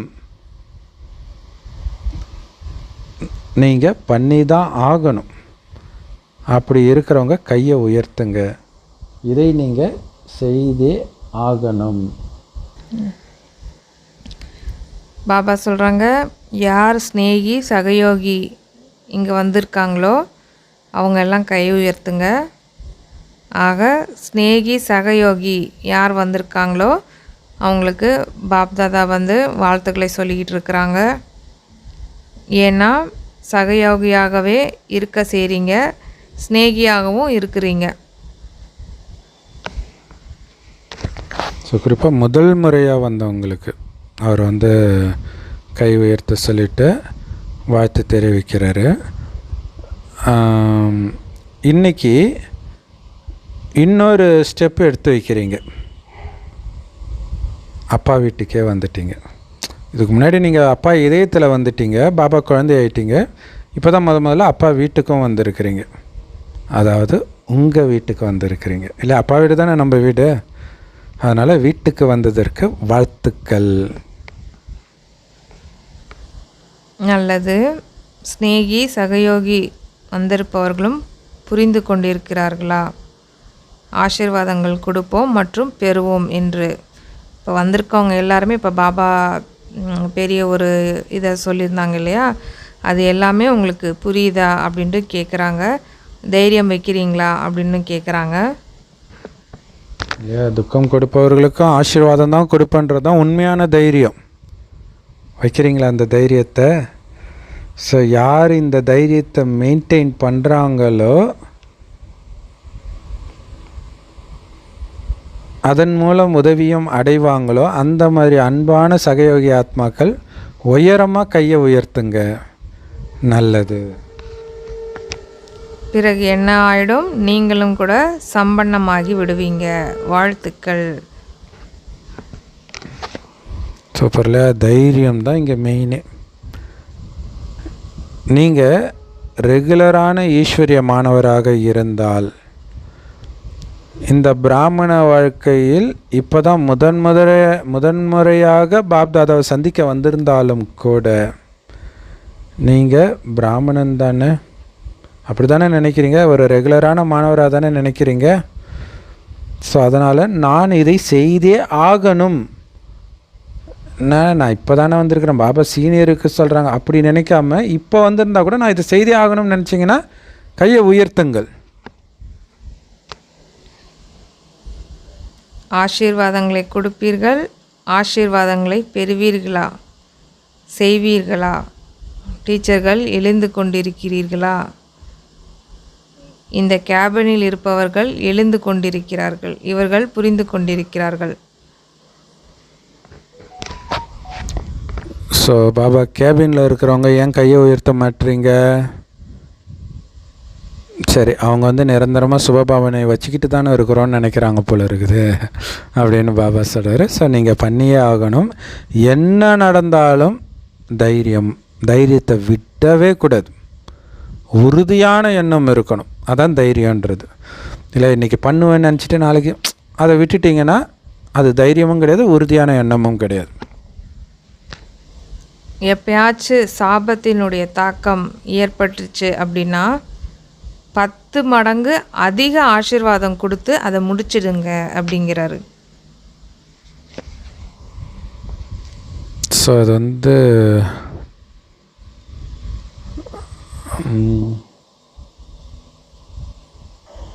ஸோ இதில் பாபா சொல்கிறது ரொம்ப ரொம்ப முக்கியமானது. இன்றைக்கி முரளியிலே ரொம்ப முக்கியமானதுன்னு சொல்லலாம். உங்களுக்குள்ள ஒரு தவறான பாவனை வந்துடுச்சு இன்னொருத்தர் மேலே அப்படின்னா அதை நீங்கள் எப்படி சரி பண்ணணும் அப்படின்னா 10 நல்ல பாவனையை கொடுங்க. அப்போ தான் அது சரியாகும். இல்லை ஒருத்தரை பற்றி நீங்கள் தவறான எண்ணம் இருக்கும் பொழுது நீங்களே அவனை பற்றி ஒரே ஒரு தவறான விஷயம் வந்துச்சுன்னா அவனை பற்றி ஒரு 10 நல்ல விஷயத்தை நீங்கள் நினைத்தால் மட்டுமே அது போகும். ஸோ நிறைய பேர் அந்த மாதிரி பேசக்கூடிய பழக்கம் உள்ளவர்கள்லாம் இருக்கிறாங்க. ஒரு குறை சொல்கிறதுக்கு முன்னாடி இல்லை அவன் நல்லவன் தான் அப்படி சொல்லிட்டு தான் பேசவே செய்வாங்க. ஸோ அப்போ 10 ஆசீர்வாதத்தை 10 மடங்கு நீங்கள் கொடுக்கணும். உங்கள் மனம் அவனை பற்றி ஒரு சாபம் கொடுக்குதுன்னு வச்சுக்கலாம், ஏதோ ஒரு காரணத்தினால 10 ஆசீர்வாதத்தை கொடுத்து அதை நீங்கள் சரி பண்ணுங்கள். அப்போ அந்த நீங்கள் கொடுக்குற சாபம் வேலை செய்யாது, அதை முடிச்சிடுன்றார். சூப்பர் இல்லை? நீங்கள் கொடுத்த சாபத்தை அழிக்கிறதுக்கான வழி என்ன? நீங்களே அவங்களுக்கு 10 மடங்கு ஆசீர்வாதத்தை கொடுக்கணும். அதே மாதிரி மற்றவர்கள்கிட்ட நீங்கள் சாபம் வாங்குறீங்கன்னு வச்சுக்கோங்களேன். அப்போ நீங்கள் எவ்வளோ கடுமையாக உழைத்து அவங்கக்கிட்ட ஆசீர்வாதம் வாங்கினா அந்த சாபம் முடியும்னு யோசிச்சு பாருங்கள். அதுக்கு தான் திருப்தியாக இருந்து திருப்திப்படுத்துங்கன்றார். ஸோ அதனால் ஒரு தவறான பாவனை அல்லது சாபத்தின் பாதிப்பை 10 மடங்கு சுபபாவனையின் மூலமாக நீங்கள் குறைக்கணும். அப்போ தான் உங்களுக்கு அந்த தைரியம் வரும். என்ன தைரியம் வரும்? தப்பாக பேசுகிறவங்களும் நல்லா இருக்கணும்னு நினைக்கிற அந்த தைரியம் வரும். ஏன்னா நஷ்டம் யாருக்கு? உங்களுக்கு தான் நஷ்டம். நீங்கள் சாபம் கொடுத்தாலும் உங்களுக்கு தான் நஷ்டம் இல்லையா? சாபம் வாங்கினாலும் உங்களுக்கு தான் நஷ்டம். அதனால தான் சாபத்தை கொடுக்கவும் செய்யாதீங்க, வாங்கவும் செய்யாதீங்க அப்படின்னு சொல்கிறார்.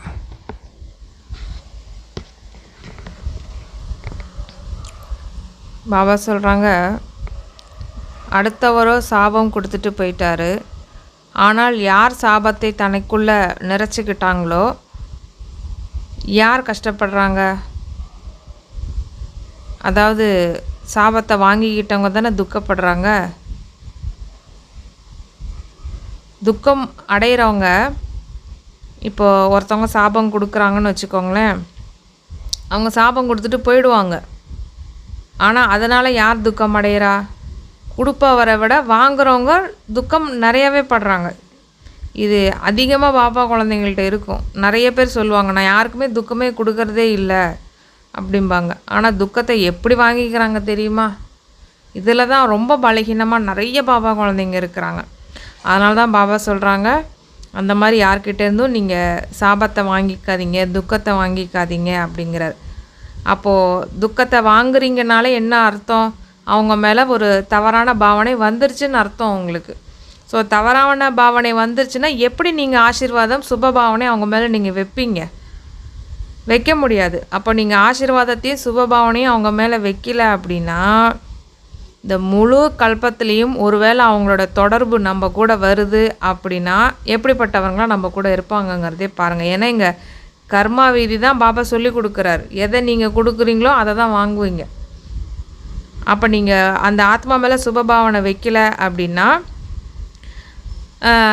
ஏதாவது ஒரு ஜென்மத்தில் எப்படி இருப்பாங்க? அவங்க நம்மளுக்கு எதிரும் புதிருமாக தான் வந்து நிற்பாங்க கடைசியில். அப்போ நம்ம கடைசி ஜென்மம் வரைக்கும் நம்மளை சுற்றி நல்லவர்கள் இருந்துக்கிட்டே இருக்கணும் அப்படின்னா எல்லார் மேலேயும் சுபபாவனை வச்சுக்கிட்டே இருக்கணும். அதுக்கு தான் பாபா இவ்வளவு இதை கொடுக்குறாரு நமக்கு. இப்போ பாபா பாருங்கள், பிரம்ம பாபா கடைசி காலத்தில் அவருக்கு அவ்வளோ நல்ல பேர், கடைசி பிறவியில் கூட அவ்வளோ நல்ல பேர். அவங்க சுற்றி அவங்க மனைவி, அவங்க குழந்தைங்கள் எல்லாமே அவருக்கு அவ்வளோ ஹெல்ப் பண்ணாங்க. ஊரார் தான் வந்து பாபா குழந்தை ஆனதுக்கப்புறம் எதிர்ப்புகள் நிறைய வந்துச்சு இல்லையா? ஸோ இப்போ நம்ம குடும்பத்தில் இருக்கவங்க நினைக்கலாம், என்ன இவங்க எப்போ பார்த்தாலும் இவங்க நம்ம இப்படியே இருந்துக்கிட்டு இருக்கிறாங்க, இவங்கள நம்மளை பிடிக்க மாட்டேங்குதே, நம்மளை ஒரு மாதிரியாக நினைக்கிறாங்களே. ஏன்னா பாபா குழந்தை ஆனதுக்கப்புறம் இது நிறையாவே நடக்கும் நிறைய பேர் ஃபேமிலியில். அப்போது ஒரு விஷயம் மட்டும் நம்ம நல்லா புரிஞ்சுக்கணும், எந்த ஒரு சம்பந்தமும் இல்லாமல் கர்ம கணக்கு இல்லாமல் அவங்கவுங்க கூட வந்திருக்கவே மாட்டாங்க, பந்தனம் இல்லாமல். ஸோ ஏதாவது ஒரு பிறவிலையாவது அவங்களுக்கு கர்ம கணக்கு இருக்கும் இல்லையா?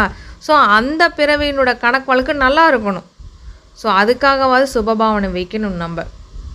இப்போ கடைசி பிறவியில் பரவாயில்ல விட்டுருங்க. ஏன்னா வந்து அது கூட இல்லை அப்படின்னா பாபா உங்களால் பிடிக்க முடியாது. ஏன்னா பற்று அவங்க மேலேயே மோகம் வந்துக்கிட்டே இருந்துச்சு அப்படின்னா பாபா மேலே பற்றோ மோகமோ இருக்காது, வீட்டுக்கு போக முடியாது. அந்த மாதிரி சுச்சுவேஷன் ஆகிடும்.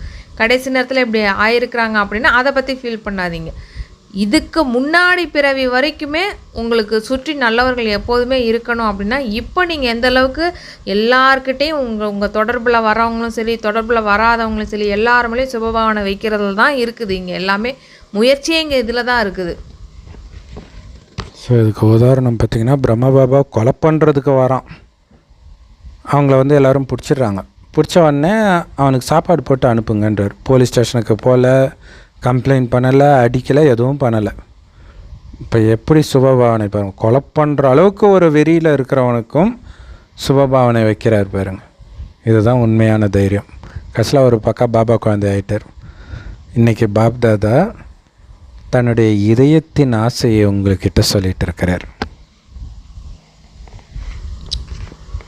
ஒவ்வொரு குழந்தைக்காகவும் சொல்லிகிட்டு இருக்காரு. இந்த தேசமாக இருந்தாலும் சரி, வெளிநாடாக இருந்தாலும் சரி, சகயோகி ஆயினும், ஏனென்றால் சகயோகிகளுக்கும் கூட அறிமுகமோ கிடைத்துள்ளது, அப்படி தானே? ஆக எப்போது அறிமுகம் கிடைச்சிச்சோ அப்போதே அறிமுகத்தின் மூலம் பிராப்தியோ செய்யணும் இல்லையா? ஸோ அதனால் பாப்தாதாவுடைய ஆசை என்ன அப்படின்னா, ஒவ்வொரு குழந்தையும் ஆசீர்வாதம் கொடுத்துக்கிட்டே இருக்கணும். ஆசீர்வாதங்களுடைய கஜானா எவ்வளவு சேமிக்க முடியுமோ அவ்வளவு சேமித்து கொண்டே போகணும். ஏன்னா எந்த அளவிற்கு ஆசீர்வாதத்தை நீங்கள் சேமிக்கிறீங்களோ, சேர்த்து வைக்கிறீங்களோ, அதுவும் சேமிப்பு ஆகிட்டே இருக்குதோ, அந்த அளவிற்கு உங்களால் பூஜைக்குரியவர் ஆன பிறகு மற்ற ஆத்மாக்களுக்கு சக்தி கொடுத்துக்கிட்டே இருக்க முடியும் அப்படிங்கிறார்.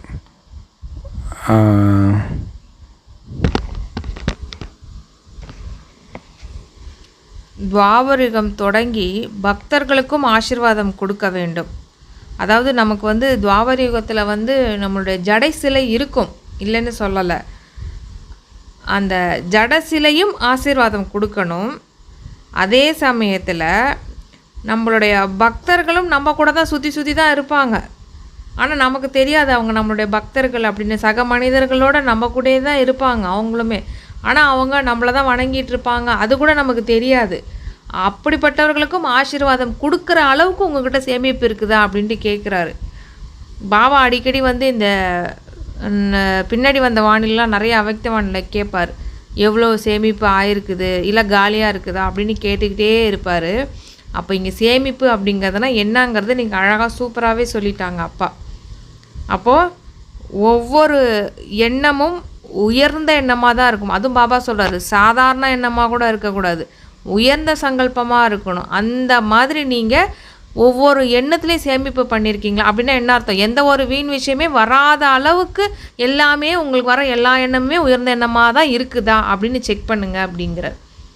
அதே மாதிரி ஒவ்வொரு நேரமும் ஒவ்வொரு நொடியும் கூட நீங்கள் வேஸ்ட் பண்ணலை, வீணான எதுவுமே செய்யலை, நெகட்டிவாக நான் எதுவுமே யோசிக்கலை, வேறு எதுவுமே நான் பண்ணலை, அது அப்படி இல்லாமல் பாபாவோட காரியத்தில் மட்டும்தான் இந்த நான் ஒவ்வொரு நொடியுமே நான் பயன்படுத்தியிருக்கிறேனா, சேமிச்சிருக்கேனா. ஏன்னா எந்த அளவுக்கு நீங்கள் வந்து இப்போ ஒவ்வொரு நொடியும் நீங்கள் வந்து அதை சேமிச்சுக்கிட்டே இருக்கீங்களோ உங்களுக்கு சொர்க்கத்தில் பிராப்தி ஆகிக்கிட்டே இருக்கும். அதனால தான் பாபா கேட்குறாரு, ஒவ்வொரு நொடியுமே நீங்கள் வந்து அந்த சேமிப்பு கணக்கு இருக்குதா, வீண் விஷயங்கள் இல்லாமல் இருக்குதா அப்படிங்கிறதையும் பாருங்கள் அப்படிங்கிறாரு. இப்போ நம்ம இன்றைக்கி ஒருவேளை இன்றைக்கி நம்ம இந்த வாணி கேட்குறோம் அப்படின்னா நீங்கள் இன்றைக்கி காலையிலேருந்தே செக் பண்ணுங்கள். இன்றைக்கி காலையிலேருந்து நைட்டு வரைக்குமே பாருங்கள் எவ்வளோ நேரம் நம்ம வேஸ்ட் பண்ணியிருக்கிறோம் அப்படிங்கிறது பாருங்கள். எண்ணங்கள் எவ்வளோ வேஸ்ட் பண்ணியிருக்கிறோம், டைமை எவ்வளோ வேஸ்ட் பண்ணியிருக்கிறோம், ஞானத்தினுடைய கஜானை எவ்வளவோ இருக்குது, அதை பற்றி நம்ம சிந்தனை செய்யாமல் வேறு என்னென்னமோ சிந்தனை பண்ணிக்கிட்டு இருக்கிறோம். சக்திகள் உள்ளதாக நம்ம நிரம்பி இருக்கிறோமா இல்லை பலகீனமாக இருக்கிறோமா, எல்லாத்தையுமே செக் பண்ணுங்கள். அப்போ செக் பண்ணும்போது தான் தெரியும் நம்மக்கிட்ட எவ்வளோ சேமிப்பு ஆயிருக்குது அப்படின்ட்டு.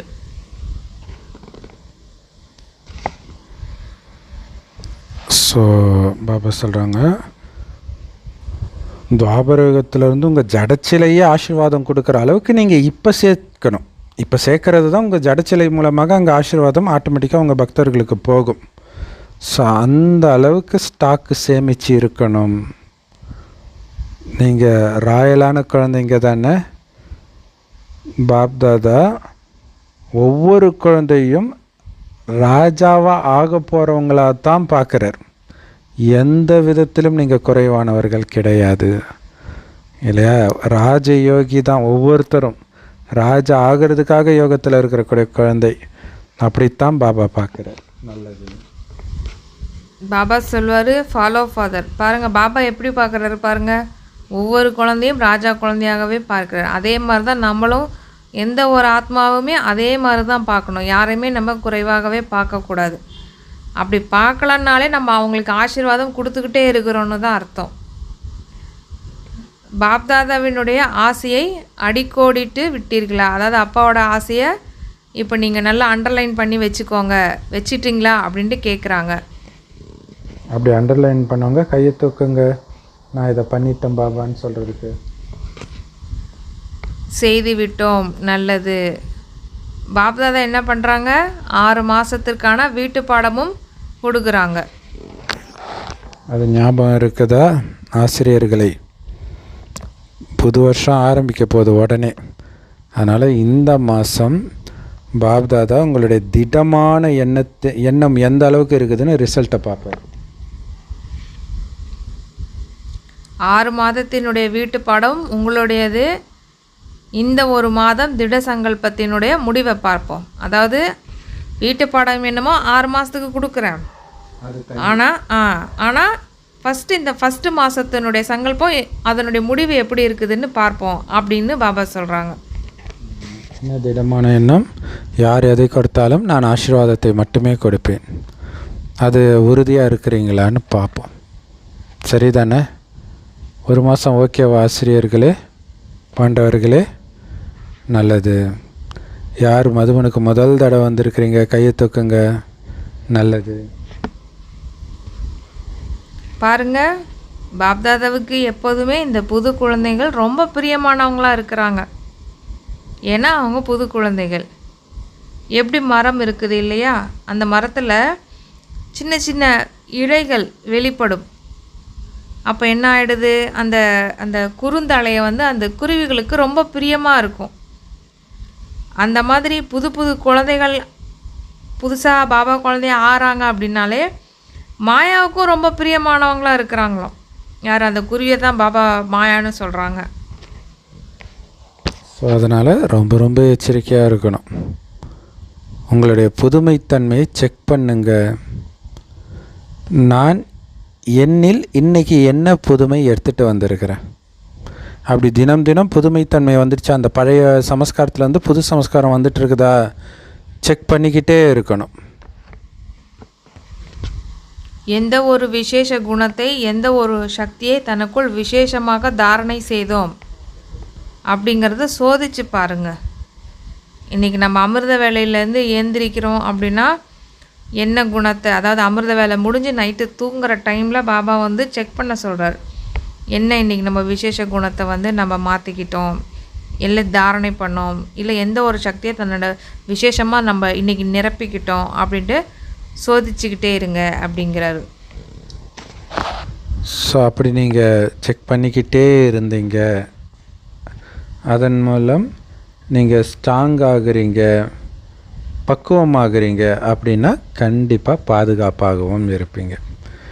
இல்லை இதை செக் பண்ணி தாரணை பண்ணி புதுமைத்தன்மையை விசேஷ குணங்களை தாரணை பண்ண ஸ்ட்ராங் ஆகிடுவீங்க, பக்குவமாகிடுவீங்க, பாதுகாப்பாகவும் இருப்பீங்க. இங்கே பாபா ஏன் அவங்களுக்கு புதுமை அப்படின்னு சொல்கிறாங்கன்னா, இப்போ தான் புதுசாக வந்திருக்காங்க இல்லையா. ஸோ ஒவ்வொரு விஷயமாக அவங்க கற்றுக்கிட்டே இருப்பாங்க. புதுசாக இப்போ நம்மளுக்கு கஜானாவை பற்றி சொல்கிறாரு, சக்திகளை பற்றி சொல்கிறாரு இல்லையா. அவங்களுக்கு எடுத்த உடனே புரியாது அப்படிங்கிறதுக்காக ஒரு விசேஷ குணமாக எடுத்துகிட்டு வாங்க அப்படிங்கிறதையும் சொல்கிறாரு. சொல்லி முடிச்சுட்டு அப்புறம் பாபா என்ன சொல்கிறாங்க, இந்த மாதிரிலாம் நீங்கள் ஒன்று ஒன்றா எடுத்துக்கிட்டே வந்தீங்கன்னா உங்களால் அமரராகவும் இருக்க முடியும், அமர பதவியும் பெற முடியும். நல்லது.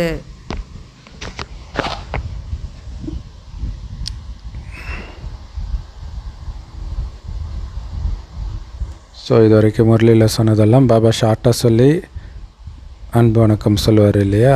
ஸோ ரிவைஸ் மாதிரி இருக்கும். 4 திசையில் இருக்கக்கூடிய கவலையற்ற மகாராஜாக்களுக்கு, உயர்ந்த ஆத்மாக்களுக்கு, நிரந்தரமாக ஆன்மீக போதையில் மூழ்கி இருக்கக்கூடிய ஆத்மாக்களுக்கு, தீவிர முயற்சியாளர் ஆத்மாக்களுக்கு, தன்னுடைய அனைத்து பொக்கிஷங்களின் கஜானாவின் கையிருப்பை நிரந்தரமாக அதிகரித்து கொண்டிருக்கக்கூடிய ஆத்மாக்களுக்கு, உயர்ந்த சேவாதாரி குழந்தைகளுக்கு, 3 விதத்திலும் ஒரே நேரத்தில், அதாவது எண்ணம் சொல் செயலால் சேவை செய்யக்கூடிய குழந்தைகளுக்கு பாப்தாதாவுடைய அன்பு மற்றும் நினைவுகள் மற்றும் பல கோடான கோடி மடங்கு அன்பு நினைவுகள் மற்றும் வணக்கம், வரதானம். பாபா இன்னைக்கு வரதானம் என்ன கொடுத்துருக்காங்க அப்படின்னா, சர்வ சக்திகளை கட்டளைப்படி தனக்கு ஒத்துழைப்பு ஆக்கக்கூடிய, சகயோகி ஆக்கக்கூடிய இயற்கையை வென்றவர் ஆகுக. அதாவது சர்வ சக்திகள் பாபா என்னெல்லாம் கொடுத்துருக்காரோ அதெல்லாம் தனக்கு ஒத்துழைப்பு பண்ணுற மாதிரி, அதாவது ஃப்ரெண்டு மாதிரி, இங்கே வானா வரணும் இல்லையா. அந்த மாதிரி இப்போ எனக்கு ஏற்றுக்கொள்ளும் சக்தி வேணும் அப்படின்னா டக்குன்னு வந்துடணும், ஒத்துழைப்பு சக்தி வேணும்னா உடனே வந்துடணும். அந்த மாதிரி இயற்கையை வென்றவர் ஆகுக அப்படிங்கிறாரு. ஸோ செம்ம இல்லையா. ஸோ இயற்கை அல்லது பஞ்சதத்துவம் அல்லது உடல் உணர்வு, பஞ்சதத்துவன்றதே உடலை தான் சொல்கிறது. ஸோ அந்த உடல் உணர்வை முற்றிலும் நீங்கள் வெற்றி கொண்டால் மட்டுமே அனைத்து சக்திகளும் உங்கள் கட்டளைப்படி நடக்கும். ஸோ அதுதான் பாபா சொல்ல, இருக்கிறதுல மிகப்பெரிய வேலைக்காரன் உங்களுக்கு யார் தெரியுமா? இந்த உடம்பு அல்லது பஞ்சதத்துவம் அல்லது இயற்கை. எந்த குழந்தைகள் இயற்கையை வெல்வதற்கான வரதானத்தை பெறுகிறார்களோ அவர்களின் கட்டளைப்படி சர்வ சக்திகள் மற்றும் இயற்கையாகிய தாசி காரியமாற்றும் அப்படிங்கிறாரு. ஸோ இயற்கையை வெல்வது, எதெல்லாம் இயற்கை? காமம் இயற்கை, அநீதி நடந்தால் கோபப்படுறது இயற்கை. இதையெல்லாம் வெல்லணும். இதெல்லாம் வெல்பவர்களுக்கு தான் சக்தி அவங்க கட்டளைக்கு கீழ்ப்படிந்த வேலைக்காரனாக இருக்கும். ஸோ அதனால் இயற்கையை வென்றவன்ற ஆசீர்வாதம் நமக்கு கிடைச்சிருக்குதுன்றது சதா ஞாபகம் இருக்கணும். ஸோ அப்படி இயற்கை வென்றவராக இருந்தால் இந்த சக்திகளும் இயற்கையும் எந்த நேரம் தேவைப்பட்டாலும் உங்களுக்கு உதவி செய்கிறதுக்கு உள்ளேன் ஐயான்னு சொல்லும். ஆனால் இங்கே இயற்கையை வெல்றதுக்கு பதிலாக கவனக்குறைவு அப்படிங்கிற தூக்கத்தில் போயிட்டாலோ, அப்படி இல்லாமல் அல்பகால பிராப்திக்கு பின்னாடி போயிட்டாலோ, இல்லை அப்படின்னா வீண் எண்ணங்கள் அந்த மாதிரி நிறைய வருது இல்லையா, அந்த மாதிரி விஷயத்துக்கு போயிட்டாலோ, நடனத்தில் போதையாகி தனது சமயத்தை வீணாக்குறீங்க அப்படின்னா சக்திகள் கட்டளைப்படி காரியமாற்ற முடியாது அப்படிங்கிறாரு. ஸோ இது ரொம்ப முக்கியமான லைன் இல்லையா? இயற்கையே வெல்லணும், அதுக்கு தான் நேரம் கிடச்சிருக்குது. ஆனால் அந்த நேரத்தை நீங்கள் இயற்கையை வெல்றதுக்கு பதில் என்ன பண்ணிடுறீங்க? அலட்சியம்ன்ற தூக்கத்தை தூங்கி வீணாக்கிடுறீங்க. அப்படின்னு அர்த்தம் எல்லோரும் மாதிரியே வாழறது, அஞ்ஞான வாழ்க்கையே வாழறது, அல்லது தற்காலிகமாக ஏதோ ஒன்று கிடச்சிடுச்சின்ற அந்த போதை, தேவையில்லாத போதை, அது காமத்தின் போதை, வீண் விஷயத்தின் போதை, கோபத்தின் போதை, வெறுப்பின் போதை, இதை பேசுறதுல ஒரு போதை இருக்கும் இல்லையா? அந்த வீண் எண்ணங்களின் நடனத்தின் போதையில் நீங்கள் சிக்கிக்கிட்டீங்க அப்படின்னா சக்தி உங்கள் கட்டளையை கேட்காது. ஸோ அதுக்காக தான் எல்லாத்துலேருந்தும் விலகி இருந்தால் மட்டுமே உங்கள் புத்தி வேலை செய்யும், சக்தி வேலை செய்யும். எல்லைக்குட்பட்ட எந்த விஷயத்தில் சிக்கினாலும் புத்தியும் வேலை செய்யாது, சக்தியும் வேலை செய்யாது. அதுலேயும் குறிப்பாக முதல்ல முக்கியமானது சங்கல்ப சக்தி, அப்புறம் நிர்ணய சக்தி, அப்புறம் சமஸ்காரத்தின் சக்தி, மூன்றுமே கட்டளைப்படி இருக்குதா அப்படின்னு கேட்குறாங்க. அப்படின்னு செக் பண்ண சொல்கிறாரு. ஏன்னா அது இல்லை அப்படின்னாலே உங்கள் மனம் வேறு எங்கேயோ டான்ஸ் ஆடிட்டு இருக்குது, வீண் விஷயத்தில் அலட்சியமாக இருக்கிறதுனால டான்ஸ் ஆடிட்டு இருக்குது, அதனால தான் இது வேலை செய்யலை. அப்போ இதை நீங்கள் செக் பண்ணிங்கன்னா தெரியும் இல்லையா? ஒரு இடத்துல போய் லைட்டை கனெக்ட் பண்ணி லைட் எரியலைனால நடுவில் எங்கேயோ கட்டாயம் இருக்குதுன்னு அர்த்தம். ஸோ அந்த மாதிரி இங்கே சக்தி வேலை செய்யலைனால அங்கே புத்தி வேறு எங்கேயோ மாட்டிக்கிட்டு இருக்குதுன்னு அர்த்தம். டக்குன்னு விலகி பாபா கிட்ட இருக்கணும். ஸோ செம பவர்ஃபுல்லான வரதானம் இது ஆக்சுவலாக ஸ்லோகன். பாப்தாதாவோட குணங்களை நீங்கள் பாடிக்கிட்டே இருந்தீங்க அப்படின்னா பாப்தாதா மாதிரி நம்மளும் குணமூர்த்தி ஆகிடலாம். அது சூப்பர் இல்லை? இது ஒருத்தர் நாசமாக போகணுன்னா முதல்ல நம்ம தான் நாசமாக போவோம். அதேமாரி பாபாவுடைய மகிமையை பாட பாட அது உங்களுடைய மகிமையாகவே மாறிடும் இல்லை? அவருடைய குணத்தின் மகிமையை தான் பாட போகிறீங்க, அது உங்களுடைய குணமாகவே மாறிடும். இது சூப்பர் இல்லை? இது ஜென்ரலாகவே ஒரு சிலர் ரொம்ப ஒரு பார்த்த உடனே அந்த புகழறாங்கன்னா அந்த குணம் முதல்ல அவங்களுக்கு இருக்கும். மற்றவர்களுடைய குணத்தை புகழ்வாங்க, ஆனால் அந்த குணம் இவங்களுக்குள்ள தாரணை ஆகுது. ஸோ அதே மாதிரி தான் பாபாவுடைய தெய்வீக குணங்களை புகழ புகழ மனசுக்குள்ளே அசப்போட அது உங்களுடைய குணங்களாக மாறி குணத்தின் சொரூபமாக நீங்கள் மாறிடுவீங்க. அவ்யக்த இஷாரா, இணைந்த சொரூபத்தின் நினைவின் மூலமாக நிரந்தர வெற்றியாளர் ஆகுங்கள். பாபா சொல்கிறாங்க, இணைந்த சேவை இல்லாமல், அதாவது நாமும் பாபாவும் இணைந்து அப்படி இல்லாமல் எந்த சேவையும் செஞ்சீங்க அப்படின்னா அதில் வெற்றி கிடைக்காது. ஒருவேளை அப்படி இல்லாமல் ஒருவேளை நீங்கள் தனியாக சேவை செய்கிறதுக்காக போகிறீங்க அப்படின்னா திரும்பி சொல்லுவீங்களாம், மாயா வந்துடுச்சு, மூட் ஆஃப் பண்ணிடுச்சு, தொந்தரவாயிடுச்சு அப்படின்னு சொல்லுவீங்களாம். அதனால் பாபா சொல்கிறாங்க, இது அண்டர்லைன் பண்ணிக்கோங்க, இணைந்து சேவை செய்தால் மட்டும்தான் அதில் வெற்றி கிடைக்கும் அப்படின்னு சொல்கிறாங்க. செம சூப்பர். இது ஆக்சுவலாக நேற்று இதோடைய கண்டினியூஷன் தான். சேவையில் வெற்றி கிடைக்கணும், சேவை விருத்தி ஆகணும் அப்படின்னா அதுக்கு ஒரே வழி என்ன? 2 சேவையும் இணைந்து செய்யணும். என்னது? சுயத்தின் சேவை மற்றும் மற்றவர்களின் சேவை. அதாவது பாபா நினைவில் இருந்துக்கிட்டே மற்றவர்களுக்கு சேவை செய்கிறதுனால சுயத்தின் சேவையும் நடக்கும். ஸோ அந்த சேவை மட்டும்தான் வெற்றி அடையும், வளர்ச்சியும் அடையும். ஸோ செம powerful Murli. Love you Bapdada. Thank you Bapdada. குஷியாக இருங்க, குளிர்ச்சியாக இருங்க. ஓம் சாந்தி.